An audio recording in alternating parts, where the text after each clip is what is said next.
Olá, eu sou a professora Dandara e com muita satisfação estarei com vocês hoje, dando continuidade à atualização para a prescrição segura de enfermagem no Hospital de Infectologia, especificamente com o módulo, o primeiro módulo, na verdade, de subdivisão do planejamento de enfermagem, que tem como foco a priorização dos diagnósticos de enfermagem. Então, nos encontros anteriores, vocês já tiveram a oportunidade de escutar o professor Fernando discutindo um pouquinho sobre a primeira etapa de avaliação e a professora Maria Isabel falando um pouquinho sobre os diagnósticos. Então, a partir de agora, a gente avança um pouco para a terceira fase, né, do processo de enfermagem, que é o planejamento de enfermagem, mas hoje nós vamos discutir especificamente sobre a priorização dos diagnósticos. Então, o objetivo do nosso encontro de hoje é discutir sobre a priorização dos diagnósticos de enfermagem. Então, para iniciar o nosso encontro, eu trago mais uma vez, né, a definição do processo de enfermagem, que é um método. Então, por que é importante visualizar todas essas etapas de forma tão minuciosa? Porque o processo de enfermagem vai ser o método que vai orientar o nosso pensamento, o nosso julgamento crítico e clínico também, e, sobretudo, direcionar toda a ação da equipe de enfermagem para o cuidado que vai ser dispensado a essa pessoa que vai estar hospitalizada, à sua família ou, em algum momento, à coletividade em algum grupo especial. Então, vocês já viram que esse método que nós utilizamos para a realização do nosso cuidado e nossa assistência, ele é subdividido em 5 etapas e, de forma privativa, nós temos que é função do enfermeiro realizar especificamente as etapas de diagnósticos de enfermagem e de planejamento. A equipe dos técnicos de enfermagem, auxiliares, eles ajudam, né, os enfermeiros nas outras etapas, então eles também fazem a sua avaliação inicial, eles, junto com os enfermeiros, eles implementam as ações que estarão prescritas e fazem uma avaliação geral, né, uma evolução de enfermagem. Então, hoje, nós vamos iniciar essa etapa de planejamento de enfermagem, que é uma etapa privativa do enfermeiro. E o que consiste essa etapa? Então, o planejamento é o desenvolvimento de um plano assistencial, ou seja, um projeto, uma organização do pensamento do enfermeiro, do que vai ser necessário para conseguir assistir essa pessoa que estará hospitalizada, né? E em um processo de cuidado que vai ser compartilhado, tanto com os sujeitos que estarão sendo cuidados, como a equipe de enfermagem, mas também a equipe interdisciplinar de saúde. E aí eu pergunto, por que a gente precisa planejar essa assistência? Porque a enfermagem, ela acaba se envolvendo em diversas atividades no decorrer de sua assistência. Então, o enfermeiro e os técnicos de enfermagem, quando estão na assistência lá hospitalar, eles precisam dar conta de conseguir atender à prescrição médica. Além disso, realizar todos os cuidados necessários àquele paciente. Então, a parte de administração de medicamentos, de dietas, de mobilização no leito, de banho no leito, muitas vezes, ou banho de aspersão, transferências,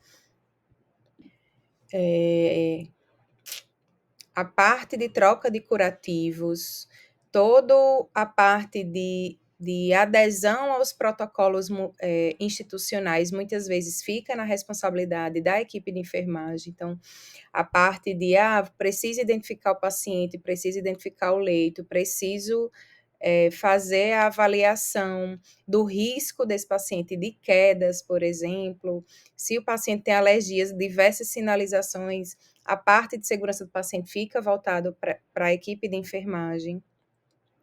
Se vai ter alguma transferência do setor, o enfermeiro é responsável, junto com os técnicos, mas especialmente o enfermeiro, para organizar toda essa logística de transferência, seja para o centro cirúrgico, seja para outro setor do hospital, ou até uma transferência interhospitalar ou até a alta hospitalar. Além disso, ainda é responsável pelos exames. Então, às vezes escolhe, ou às vezes solicita, ou às vezes vai junto com o paciente para poder realizar esses exames. Providencia os recursos materiais necessários para assistência de enfermagem, médica e de tantos outros, muitas vezes. Então, vai passar uma sonda, se o médico vai fazer um acesso central, se vai fazer uma drenagem de tórax, se vai fazer uma punção lombar, por exemplo, que é bastante frequente em alguns hospitais. Então, o enfermeiro é responsável por realizar providenciar esses recursos materiais, ou até vai ter uma intubação, vai ter algum procedimento de urgência ou eletivo, o enfermeiro ele fica responsável por organizar tudo isso. Além disso, ver os recursos humanos, se temos o quantitativo necessário para prestar assistência a essa pessoa que está hospitalizada, e muitas vezes ainda precisa dar conta de todos os problemas estruturais do serviço, né? O que é que está funcionando, o que é que não está funcionando, o que é que precisa ir para manutenção e etc. Então, é uma infinidade de coisas que o enfermeiro ele precisa dar conta durante o seu plantão, e, além disso, ainda precisa cuidar do seu paciente, fazer a avaliação.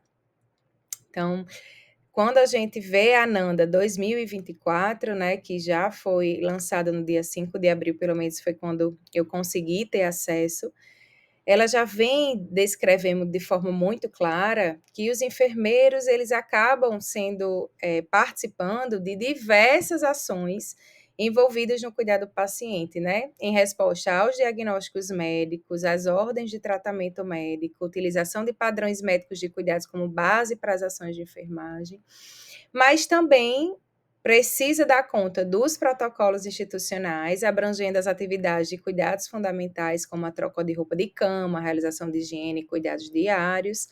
Além disso, também as intervenções exigidas pelas organizações para todos os pacientes e grupos, independente de quem seja esse paciente. Por exemplo, aí ele cita, né? Um hospital pode estipular que todo paciente com 60 anos ou mais seja submetido a uma triagem por meio de instrumento padronizado e validado para avaliar o risco de quedas, por exemplo.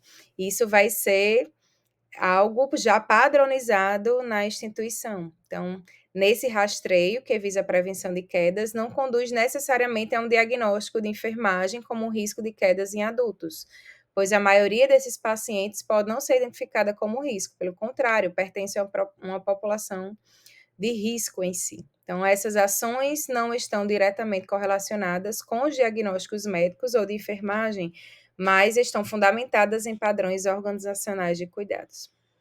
Então, finalmente, fica a importância para nós de enfermagem que a gente precisa, sim, além de dar conta das questões médicas e além de dar conta das questões dos padrões para atender os protocolos institucionais, nós precisamos também dar conta da nossa função, né, enquanto enfermeira, enquanto equipe, que é realizar uma prática orientada pelos nossos diagnósticos de enfermagem e intervenções que são autônomas e não requerem autorização ou permissão de um médico ou nenhum outro profissional de saúde.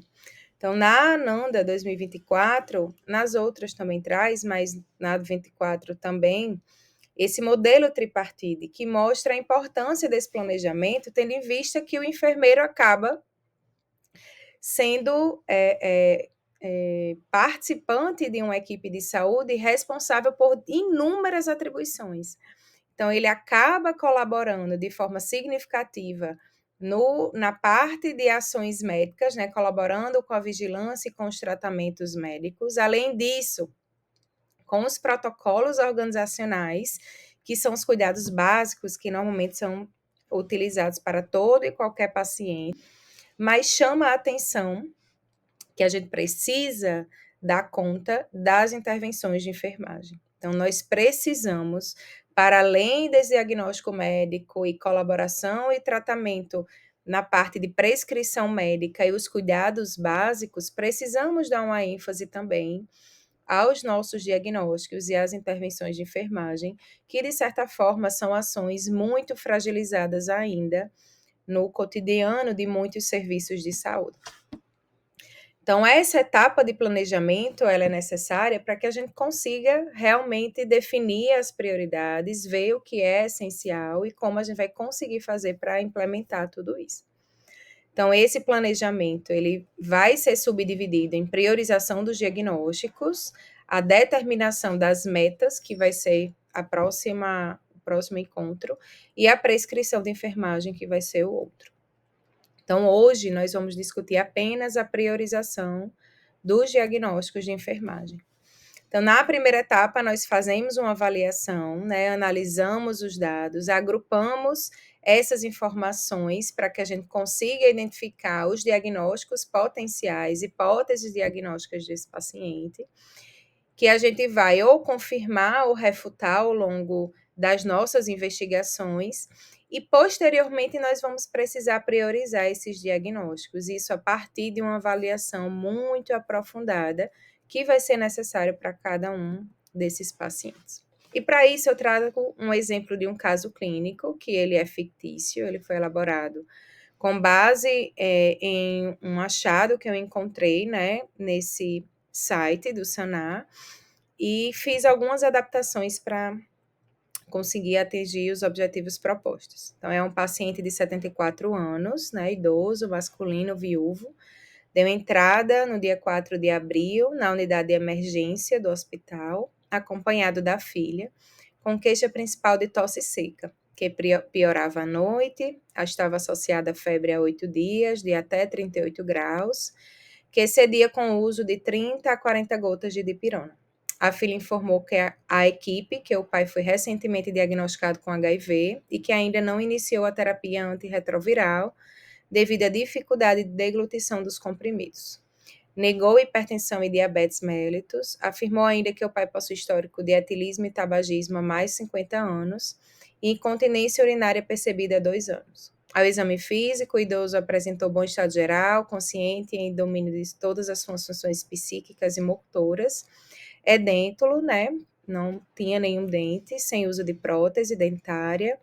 A pressão 118 por 84 milímetros de mercúrio, frequência cardíaca de 83 batimentos por minuto, respiratória de 29 incursões respiratórias por minuto, temperatura axilar de 37,8 graus Celsius. Não estava apresentando nenhum gânglio palpável, a ausculta pulmonar observou-se murmúrio com presença de sibilos e roncos difusos, e a saturação de oxigênio ambiente, visto por oximetria, de 89%. E aí eu pergunto, né? Quais são os diagnósticos que nós podemos identificar para esse paciente? E quando eu falo em diagnósticos, eu não falo dos diagnósticos médicos. A gente vai lendo o caso clínico, a gente pensa logo nos diagnósticos. Será que esse paciente ele está com tuberculose? Será que ele está com pneumocistose, histoplasmose?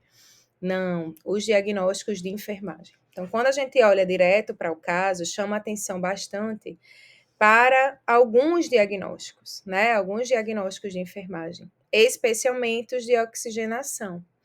Então, isso utilizando a taxonomia, né, da NAND Internacional, que já foi dada pela professora Maria Isabel no encontro passado, que é a taxonomia mais utilizada no mundo inteiro, né, e que vai ser utilizada nos softwares institucionais da rede CESAP. Nós temos algumas possibilidades de diagnósticos, isso para a necessidade psicobiológica de oxigenação. Então, será que é desobstrução ineficaz de vias aéreas? Será que é padrão respiratório ineficaz?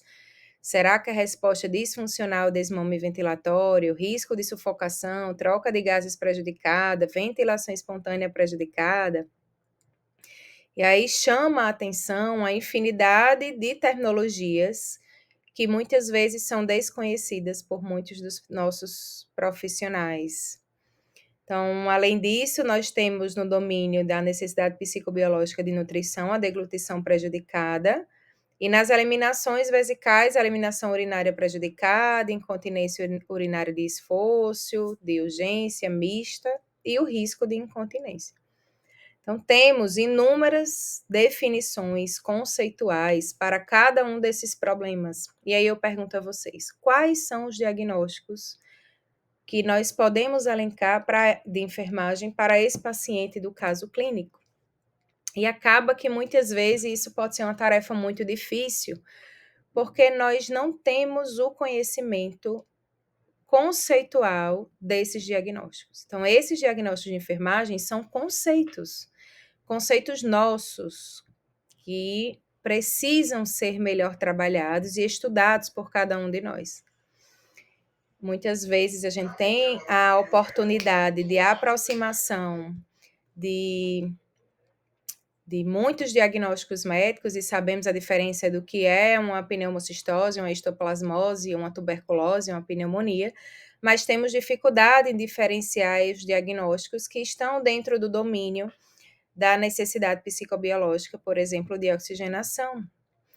Então, a NANDA 2024 traz que sem a gente ter uma base sólida desses conceitos, desses diagnósticos, desses conhecimentos e fenômenos que preocupam a enfermagem, é difícil realmente a gente conseguir articular as hipóteses, ou seja, qual é realmente o diagnóstico de enfermagem que esse paciente tem. Então, sem conhecer esses diagnósticos, o que eles significam e quais os principais indicadores esse paciente precisa ter para conseguir realmente conseguir descrever o diagnóstico de enfermagem, ele realmente existir, eu precisamente afirmar isso, eu preciso ter conhecimento.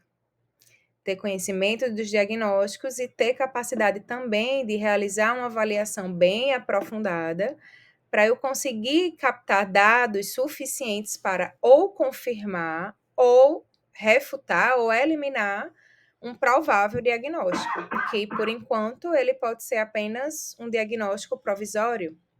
Então, embora o conhecimento conceitual geralmente não tenha sido incluído quando a gente estuda o processo de enfermagem, é importante a gente ter em mente a necessidade desse conhecimento, porque, sem sombra de dúvida, vai aumentar a nossa capacidade de conseguir discernir qual vai ser o diagnóstico que nós vamos elencar para aquele paciente com maior expertise, com maior, como é que eu posso dizer?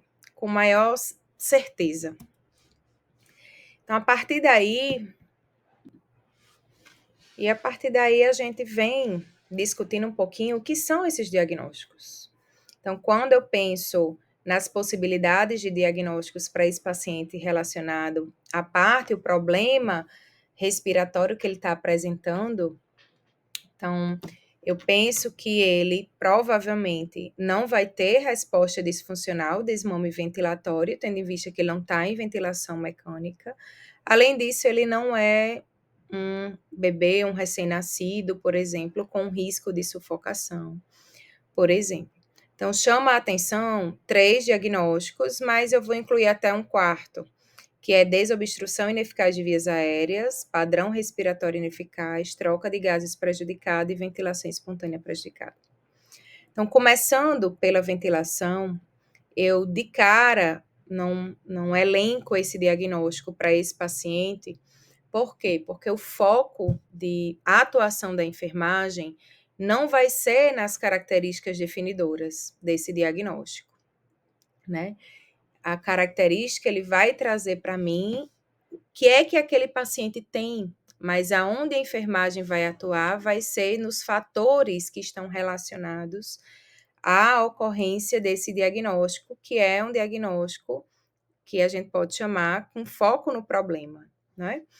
Então, apesar do paciente apresentar uma diminuição do oxigênio arterial de saturação, que seria uma característica importante para a definição, né, o paciente ter esse diagnóstico, que é intitulado Incapacidade de iniciar ou manter uma respiração independente e adequada para apoiar a vida, o fator que está relacionado a esse diagnóstico é a fadiga dos músculos respiratórios. Então, acaba que isso não corresponde ao que é apresentado para o paciente do caso clínico. Depois, a gente vem para um padrão de respiração ineficaz. Então, quando eu penso em padrão de respiração, eu não penso mais na ventilação. Na ventilação, eu penso muito em um paciente, por exemplo, que está com um pneumotórax ou que teve um ferimento por arma de fogo, por exemplo, e ele está com a ventilação realmente comprometida. Mas quando eu penso em um padrão de respiração ineficaz, eu penso diversos outros fatores que podem estar relacionados a essa inspiração que não fornece a ventilação adequada. Que isso pode ser devido a um paciente que está ansioso, ou com fadiga, ou com dor, ou obeso, ou que tem um aumento desse esforço físico, né? Ou até uma posição do corpo que inibe o pulmão de se expandir. Então, acaba que esse diagnóstico, ele também não corresponde à realidade desse paciente, porque não tem condições de intervir em nenhum desses fatores relacionados. E aí eu chamo a atenção para esse quarto diagnóstico que eu falei, né, que é desobstrução de vias aéreas.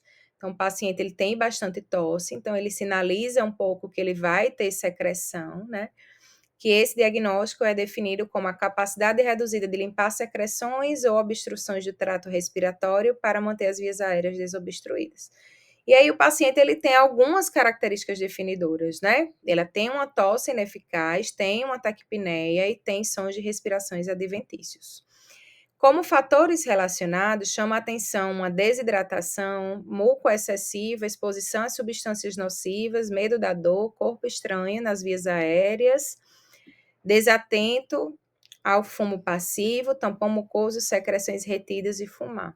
Então, acaba que eu também não considero que esse paciente consegue atender esse diagnóstico pelo fato de eu não conseguir incluí-lo nesse momento em nenhum desses fatores que estão relacionados, não pelo menos com o caso clínico que foi apresentado.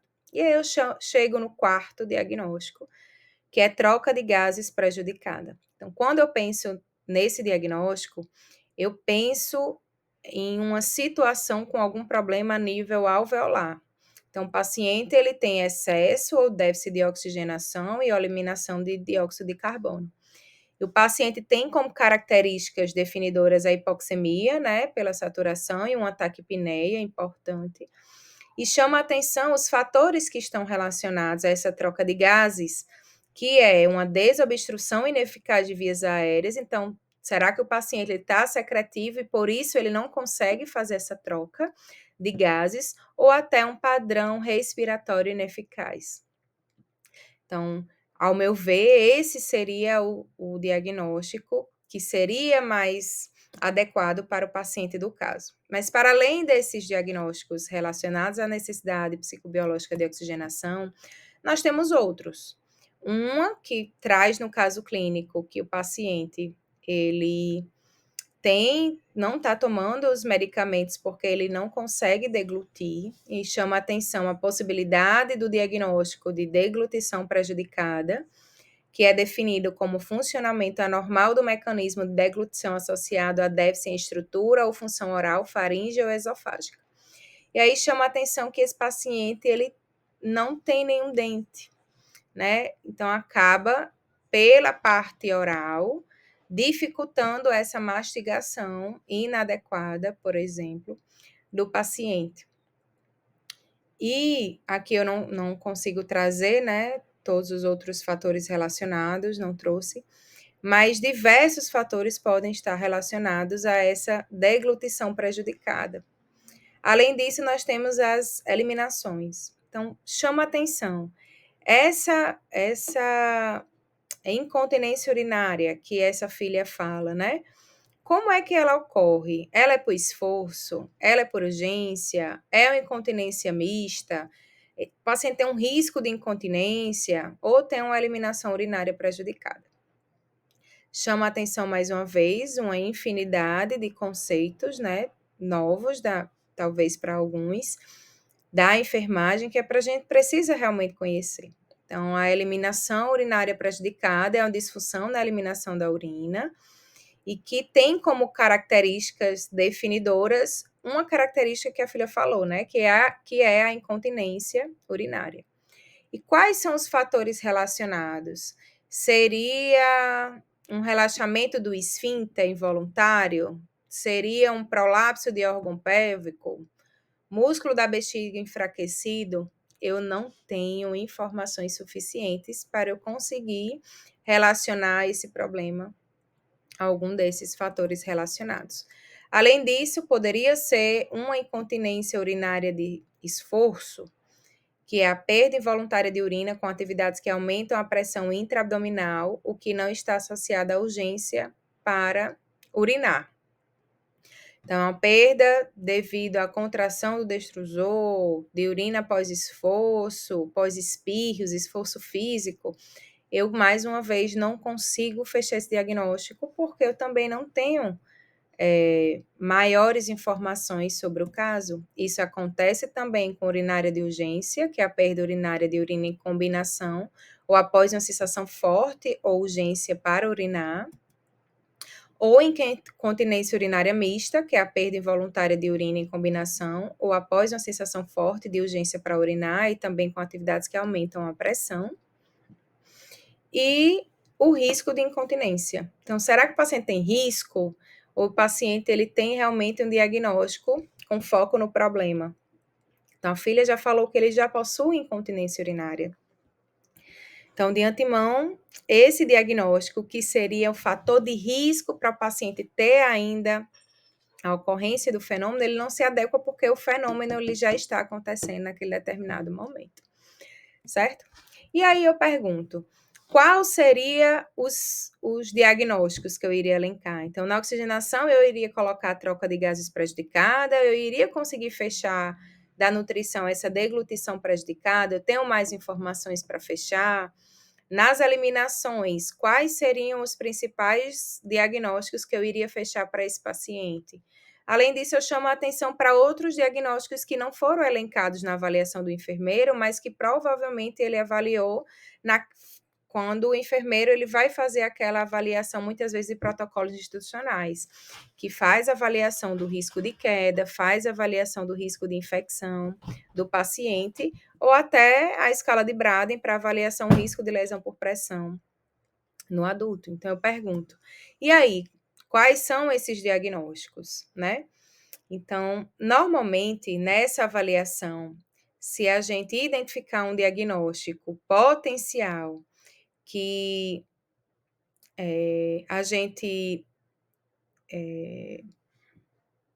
não consegue definir exatamente ainda qual seria esse diagnóstico desse paciente, eu preciso retornar para ele, ou eu preciso utilizar alguns instrumentos válidos para eu realmente conseguir confirmar essa hipótese diagnóstica ou eu refutar essa hipótese diagnóstica.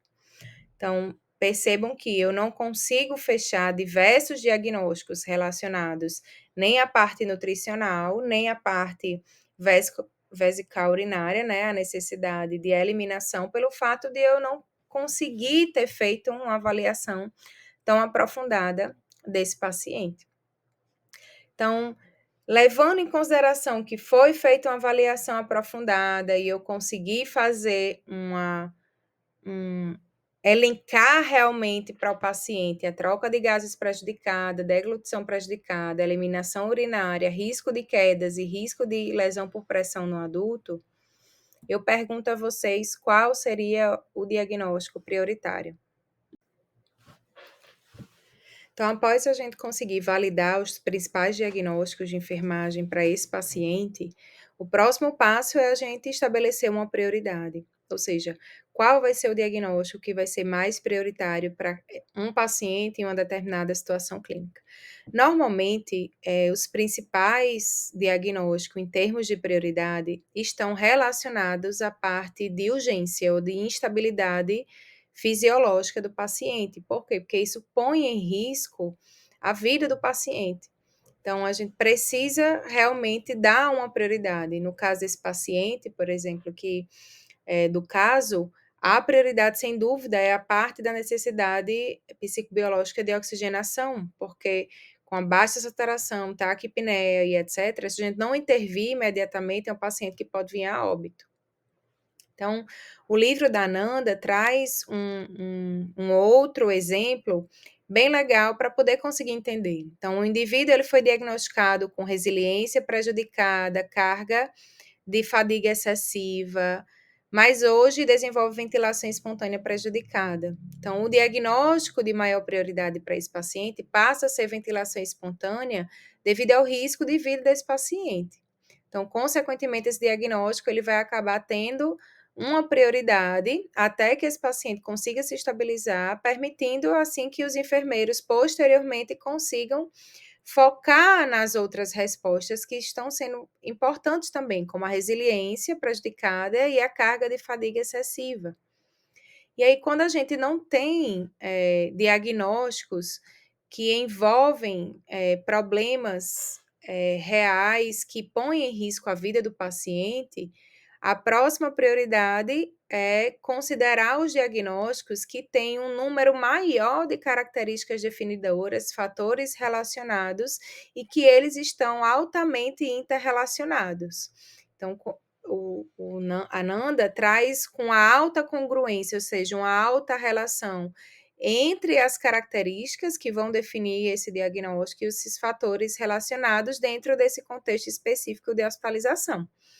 Então, após ver essa parte de urgência, após ver essa congruência, a próxima necessidade, né, o próximo item de prioridade são os diagnósticos que põem em risco, né?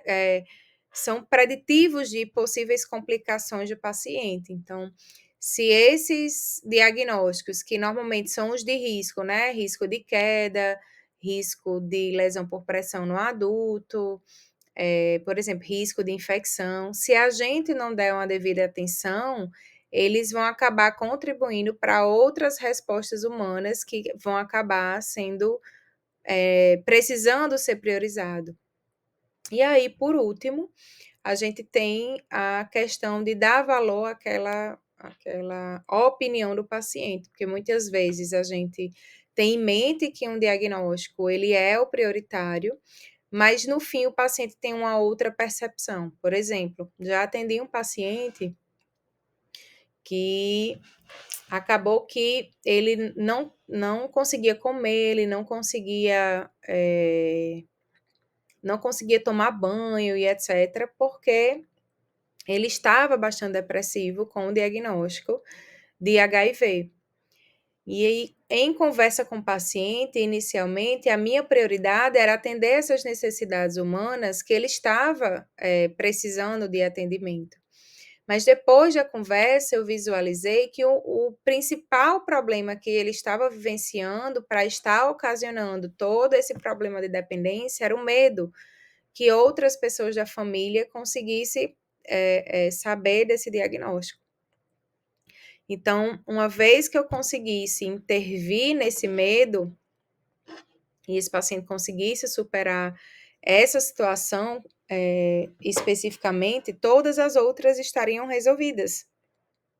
Então, uma vez o paciente já não mais com medo, ele conseguiria, né? Porque ele tinha habilidades para comer, para tomar banho, para vestir a roupa, mas ele não estava fazendo essas atividades pelo medo, né? A depressão, logo a parte da questão do enfrentamento, que estava muito difícil para ele naquele determinado momento.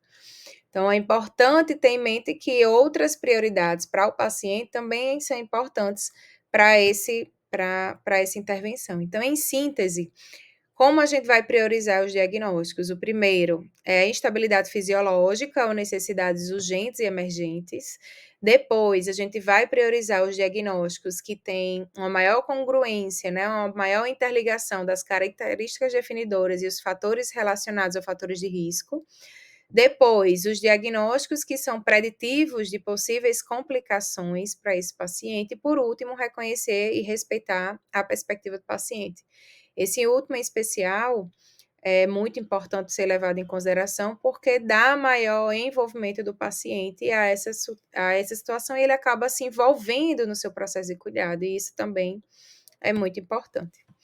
Então, de forma esquemática, então a gente conseguiu elencar para esse paciente, né, do caso clínico, basicamente 4 diagnósticos, que foi a troca de gases prejudicada, a eliminação urinária prejudicada, o risco de lesão por pressão, o risco de queda, a dentição prejudicada, mas de uma forma geral, a minha principal prioridade vai ser a troca de gases prejudicada, né? O diagnóstico 1, pelo fato de pôr em risco a vida do paciente. Logo depois, eu vou para a eliminação urinária prejudicada, tendo em vista que esse diagnóstico ele é um preditivo de diversas outras complicações, né? Como um aumento, né, de idas frequentes ao banheiro, o paciente ele acaba, é um paciente idoso, acaba aumentando também esse risco de queda, assim como devido à incontinência urinária, vai acabar aumentando a umidade naquele local e predispondo esse paciente também a um risco maior de lesão por pressão.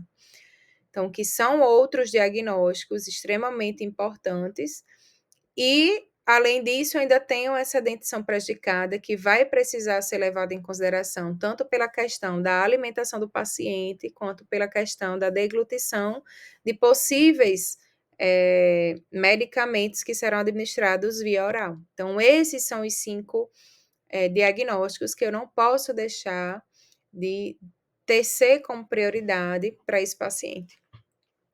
Mas, para além disso, eu gostaria de finalizar esse encontro trazendo um pouquinho da reflexão de em quais momentos nós da enfermagem vamos discutir sobre esses diagnósticos, né? Me preocupa bastante a continuidade desse cuidado no planejamento dessas ações, uma vez que a gente tem um esquema de plantão em que eu estou hoje, estou 24 horas ou 12 horas, depois eu só estou daqui a 4 dias ou uma semana, e o meu outro colega vai precisar dar continuidade àquilo que foi avaliado, né, e planejado, e traz em mente em mim que a gente acaba, até durante a nossa passagem do plantão, dando um ênfase muito grande aos diagnósticos médicos, muitas vezes, né?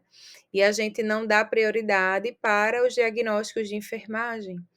Então, eu trago a reflexão para a necessidade de a gente conseguir incluir, durante as passagens de plantão, a discussão de forma prioritária dos diagnósticos de enfermagem, das metas que estão sendo elencadas para o paciente para as próximas 24 horas, quais foram as intervenções que foram elencadas para ele, buscando alcançar essas metas. Então, o instrumento para passagem de plantão é algo muito importante que pode permitir dar essa continuidade desse cuidado, que é algo que pode estar fragilizado na assistência, tá certo?